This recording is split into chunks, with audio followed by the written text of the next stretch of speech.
창세기 11장 10절에서 30절까지의 말씀입니다.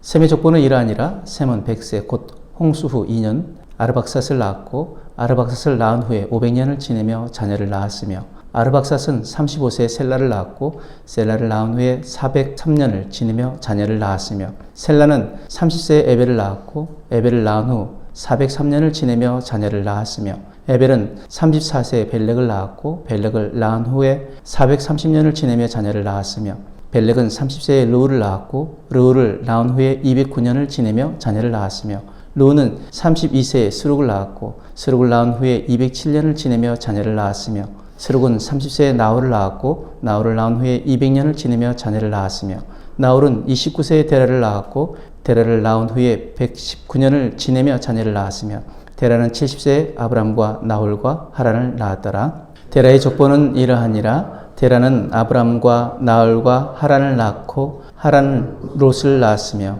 하란은 그 아비 데라보다 먼저 고향 갈대아인의 우르에서 죽었더라.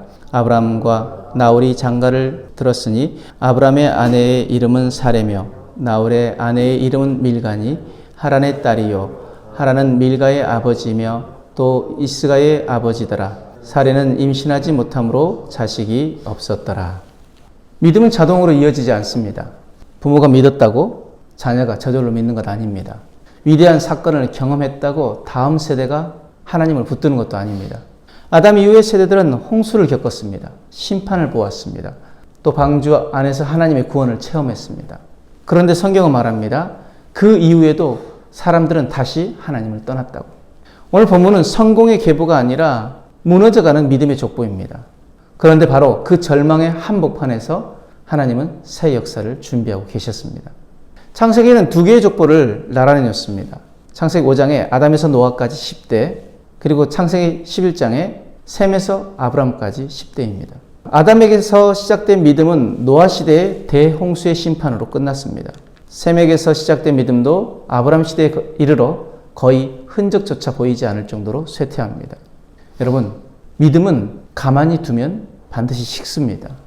믿음엔 중립이 없습니다. 그 믿음을 지키기 위해 몸부림치지 않으면 무너집니다. 그래서 성경은 우리에게 경고합니다. 그런즉 선줄로 생각하는 자는 넘어질까 조심하라고. 홍수 이후 불과 몇 세대입니다.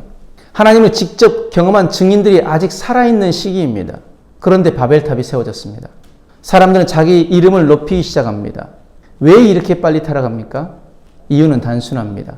사람 안에는 불신앙이 기본값이기 때문입니다. 믿음은 싸워서 지켜야 하는 것이지 편하게 유지되는 것 아닙니다. 오늘 우리의 시대는 어떻습니까? 기적이 없어서 믿음이 약해진 것 아닙니다. 하나님 없이도 살 수 있다고 착각하기 때문에 믿음이 무너지는 것입니다. 오늘 족보 가운데 아브라함의 집안을 한번 살펴보길 원합니다.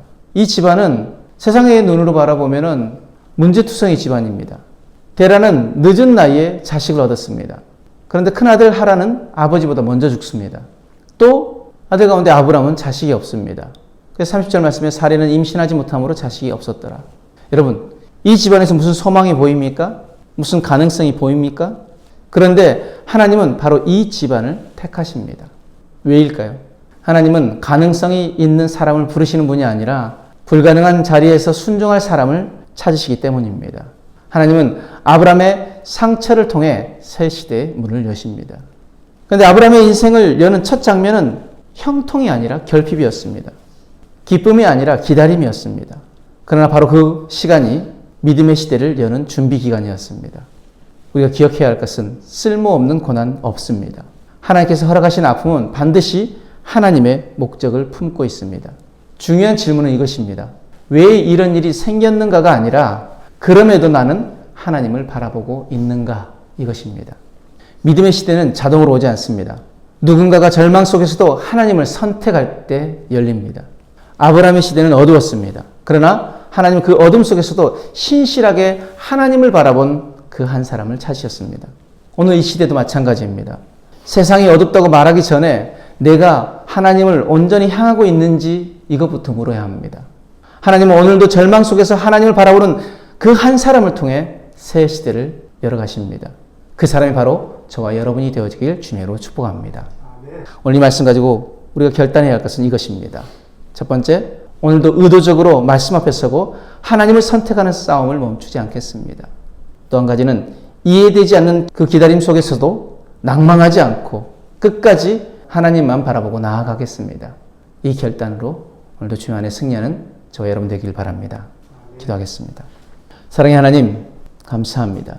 오늘 우리의 삶이 절망의 시대 속에서도 하나님을 향해 서게 하여 주옵소서.